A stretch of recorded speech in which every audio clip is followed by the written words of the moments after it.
Hello everyone. These are the notes for section 1.3 homework.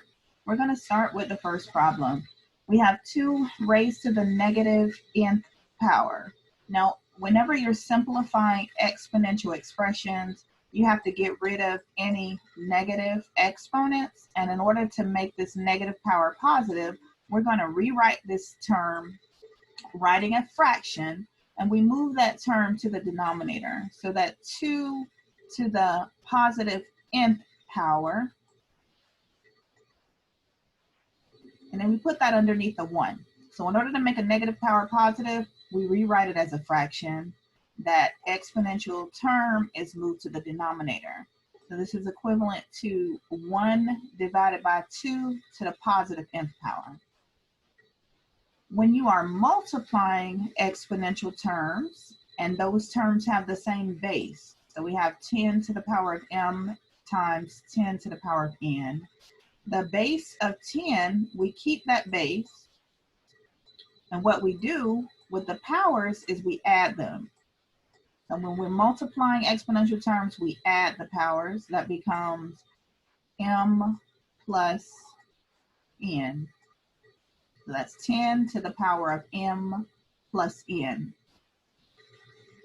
When you are dividing terms with the same base, you keep the base of 7 in this case, and you subtract the powers. So that's 7 to the power of m minus n.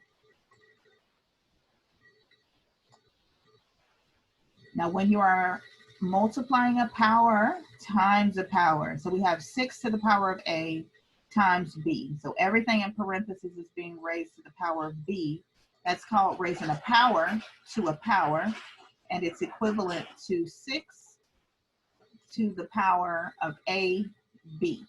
So a times b, you'll just write ab side by side, multiplying the powers here.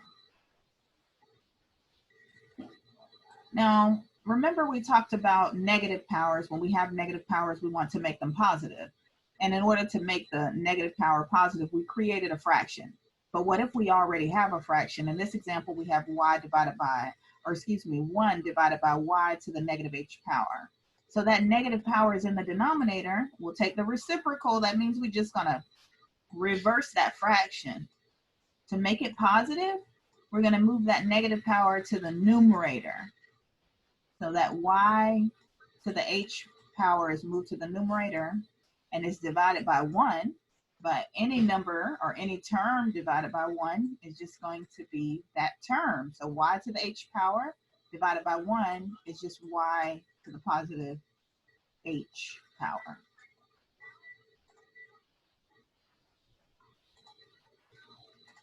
Now in the next example, we have a over b all raised to the negative nth power. So this negative nth power applies to both terms, the term in the numerator and the term in the denominator. So that's a to the negative nth power divided by b to the negative nth power.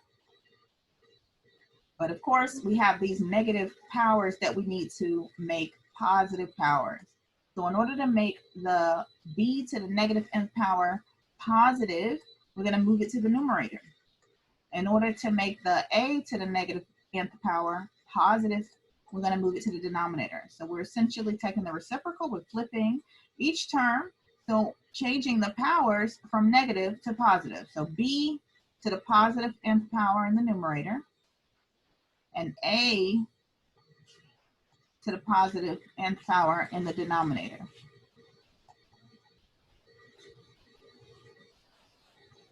Now for the next example, we have negative 2 to the 4th power. Now we're taking these same rules we just discussed and we're substituting integers. So this negative 2 to the 4th power, that negative stays. We have negative, and then 2 to the 4th power, this exponent. 2 to the 4th power, you can just plug that into your calculator, but it's the same thing as 2 times 2 times 2 times 2. 2 times itself 4 times. And remember, we have that negative in front, so that'll be equivalent to negative 16.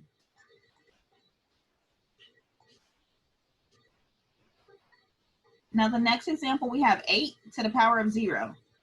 Any number raised to the power of 0 is equal to 1. No matter how big or small, negative or positive, any number raised to the power of 0 is 1.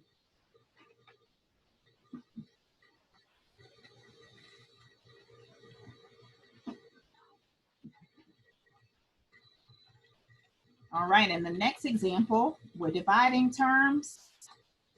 And if you notice, our powers are negative. So we need to convert these powers to positive powers. So we're going to move our terms around. Our negative power that's in the denominator, to make it positive, we'll move it up to the numerator. So 5 to the second power, we'll move to the numerator, and 2 to the negative third power, in order to make it positive, we will move that term to the denominator and make the power positive.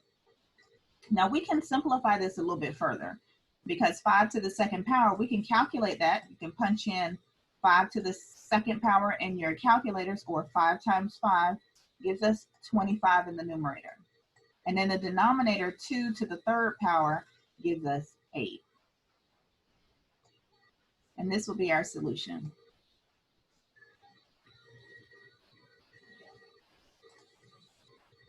Next, we see parentheses around 10 over 3, and all of this is being raised to the negative second power. So we're going to distribute that power to both terms first.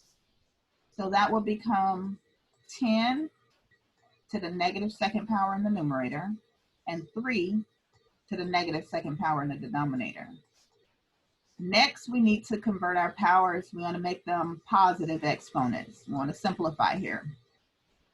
So the denominator, we have 3 to the negative second power. We want that to be positive by moving 3 to the positive second power in the numerator. And in the denominator, 10 to the positive second power. This can be simplified further. 3 to the second power is 9, and 10 to the second power is 100. This is our answer. In the next example, we have negative 2/5 raised to the negative third power. Whenever you see a negative in front of a fraction, remember that applies to the entire fraction. But when it comes to us simplifying this term, like distributing our -3, our power to each term, we need to decide how we're going to apply this negative. We're going to take the negative and just apply it with the top number. Now you can apply the negative to the bottom number if you'd like, it doesn't matter. We're going to take the negative and apply it to the first top numerator.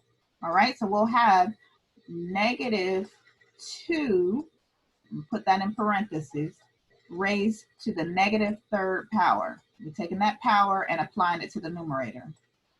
Now we'll take our power of -3 and apply it to the denominator. We'll have 5 to the negative third power. Now next, we need to change these negative powers to positive powers. All right, so this -2 to the negative third power will move to the denominator, -2, but our power will become +3.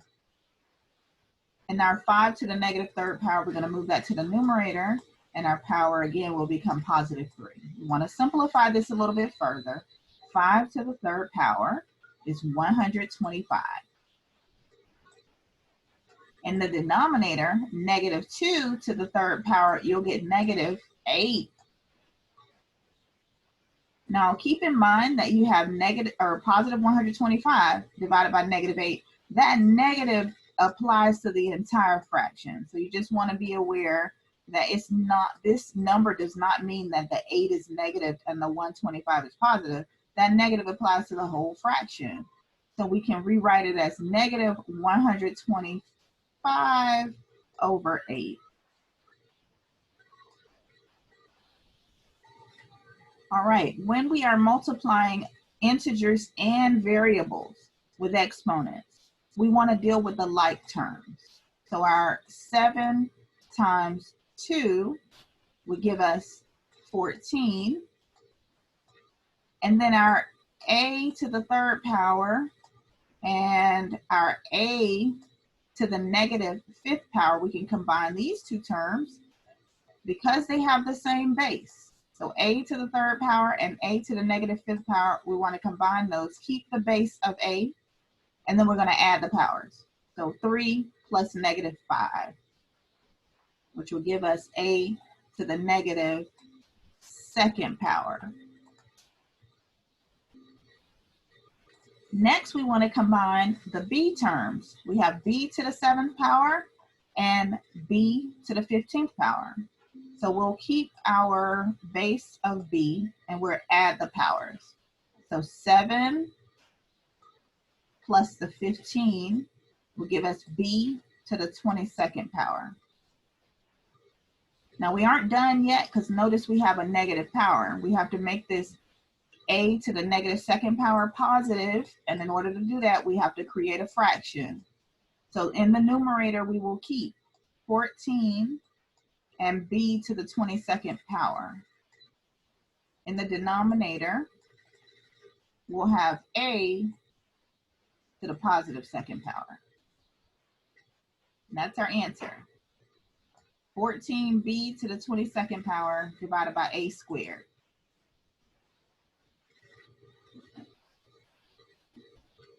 All right, next we're dividing terms. So let's look at our like terms again. We want to look at the integers. We have negative 8 divided by 2. That gives us negative 4. And then our x terms, we'll keep the base of x and we'll subtract the powers. We're subtracting the powers. We got negative 3 minus, that's the top power, minus the bottom power, which is negative 5. So negative 3 minus negative 5, remember a negative times a negative, that becomes positive. So it's negative 3 plus 5. Our power will be x to the second power. And now looking at our y terms, we have y in the numerator, right? And when you have y by itself, or any variable by itself, let's rewrite this so you all can see. In the numerator, we had y. In the denominator, we had y to the 4th power. Whenever you see a variable by itself, that's the same as just having y to the 1st power. So we'll keep the base of y, and then we're subtracting these powers. So 1 minus 4 will give us y to the negative 3rd power. And now looking at our z terms, we have z to the 5th power in the numerator divided by z to the 2nd power in the denominator. You'll keep the base of z. You'll subtract the powers. Top power minus bottom power. So 5 minus 2 will give us z to the 3rd power. Now we aren't done because look, we have a negative power that we need to simplify. So we want to make this y to the negative 3rd power positive by moving it to the denominator. So we'll rewrite a fraction in the numerator. We will keep negative 4x squared and z to the 3rd power. Let's move down a little bit. We'll have negative 4x to the 2nd power, z to the 3rd power. We'll keep those terms in the numerator. And in the denominator, we'll place y to the positive 3rd power, making it positive. This will be our answer. So remember this negative 2 applies to the entire fraction. Okay, so that's negative. That negative applies to the entire fraction. That's negative 4x squared times z cubed all over y to the 3rd power. All right, when we have terms in parentheses and all of those terms are being raised to a power, we're distributing that power. So each of these terms we're raising to the negative 2nd power. That will become 5 to the negative 2nd power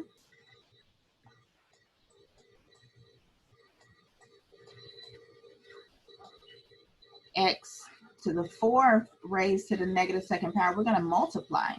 4 times negative 2 will get x to the negative 8th power, and then y to the negative 2nd power all raised to the negative 2nd power. That'll give us y And -2 times -2 gives us +4. So we want to simplify our negative powers. So the first two terms are negative. So we want to make them positive. Remember, to make them positive, we're going to rewrite this as a fraction. We'll keep y to the 4th power in our numerator. And in the denominator, we're going to place 5 to the positive 2nd power and x to the positive 8th power. Now this can be simplified a little bit more because 5 to the 2nd power, we can rewrite that as 25. So our final answer would be y to the 4th power divided by 25 x to the 8th power.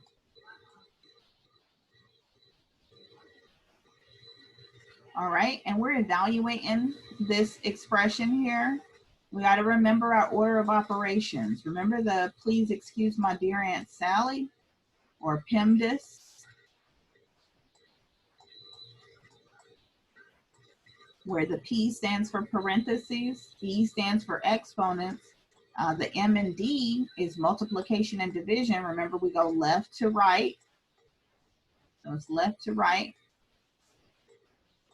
And the same for addition and subtraction. We perform those from left to right, whichever one comes first.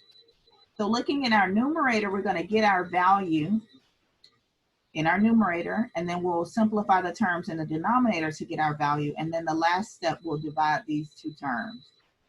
So looking at the numerator, we have 3 times, that dot means multiplication, 3 times 6 minus 2 cubed, 2 to the 3rd power. Based on our order of operations, we'll look for parentheses. If we don't have any, we'll go to exponents. Here we have an exponent. 2 to the 3rd power is 8. So that becomes 3 times 6 minus 8 in the numerator. And we'll keep simplifying in the numerator. 3 times 6 minus 8. Next in our order of operations would be multiplication. 3 times 6 gives us 18. So that becomes 18. 18 minus 8, which gives us 10 in the numerator. Now we're done simplifying the terms in the numerator. Let's simplify the terms in the denominator. Look, we have a power again. 3 to the 2nd power, which we know is 9. So that becomes 14 minus 9 in the denominator. And 14 minus 9 is 5. Lastly, we're going to divide. 10 divided by 5 gives us our answer, which is 2.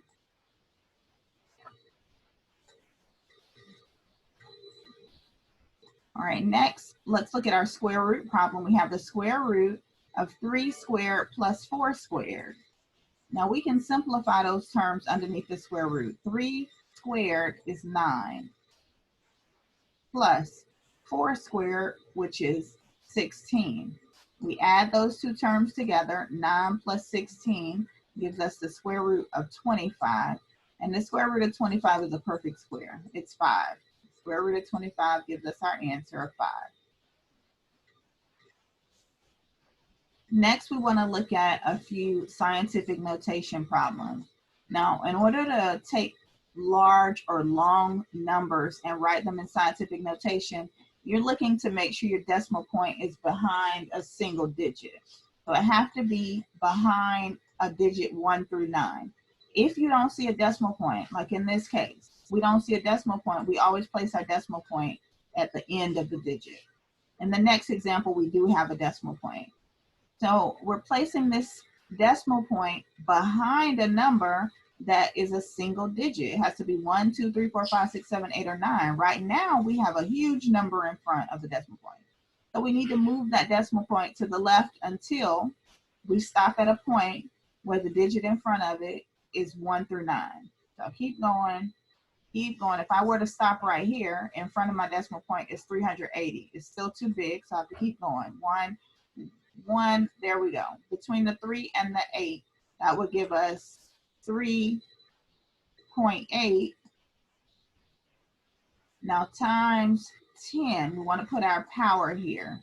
Times 10 to what power? 1, 2, 3, 4, 5, 6, 7, 8 power to the 8th power.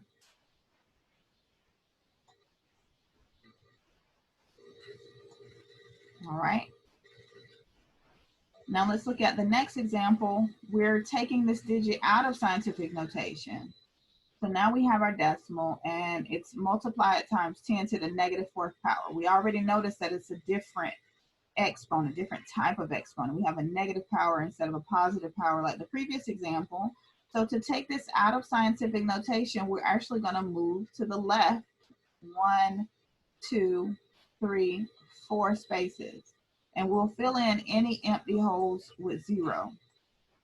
All right, so our decimal point is moved here. We went to the left again, 1, 2, 3, 4 spaces. So removing this number and placing it in standard notation should be 0.000856.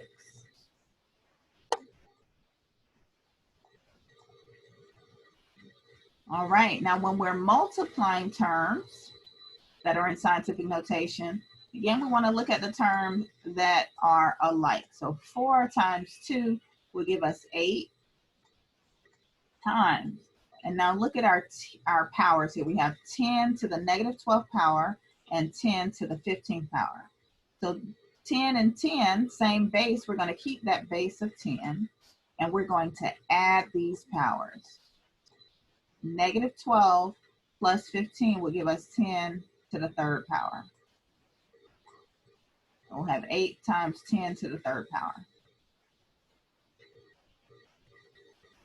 Now, if you're then asked to change that number and place it in standard notation, like before, right? Now we're just going to move this digit from scientific notation to standard notation. Let me move over again. And we have to move our decimal point. It says 8 times 10 to the 3rd power. So we got to move our decimal point, which should be behind the digit. We always start at the end of the digit when we don't see a decimal point. And we're going to move to the right this time, 3 places, because our power is positive. 1, 2, 3 spaces. So fill in those empty holes with 0. We should get 8,000 in standard form. So here would be scientific. If you were asked to keep it in scientific notation, here would be standard form, which our directions ask us to do. Now when we're dividing terms, right, we're going to look at the like terms again. So 26 divided by 2 gives us 13. Now with our powers, we're going to keep the base of 10, so times 10. And now we're going to subtract the powers. So our powers, 4 minus negative 3. Remember the double negatives, 4 minus negative, that gives us plus. So that will become 4 plus 3, our powers, 10 to the 7th power. Now, if we're asked to write this answer in scientific or standard notation, we're going to move to the right. Remember, we moved to the right 3 places. For the last example, we're going to write 13, and we'll move the decimal point 7 places to the right. So 1, 2, 3, 4, 5, 6, 7. We should get 1, 2, 3, 4, 5, 6, 7 zeros. So 13 with 7 zeros.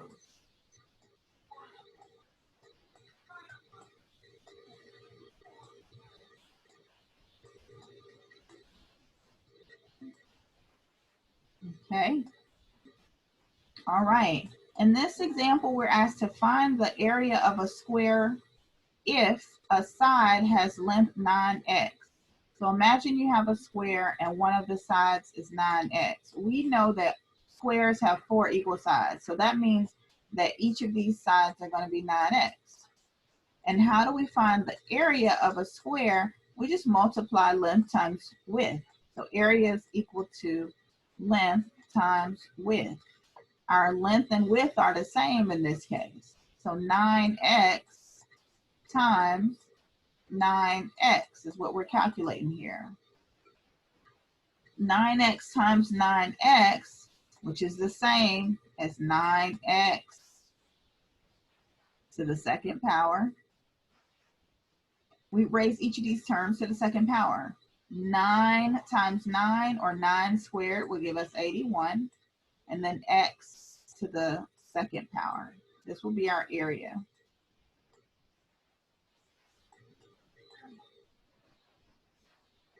Now, if we're asked to find the volume, finding the volume of a cube, which is a three-dimensional square. So imagine you have a cube here, and you're asked to find the volume.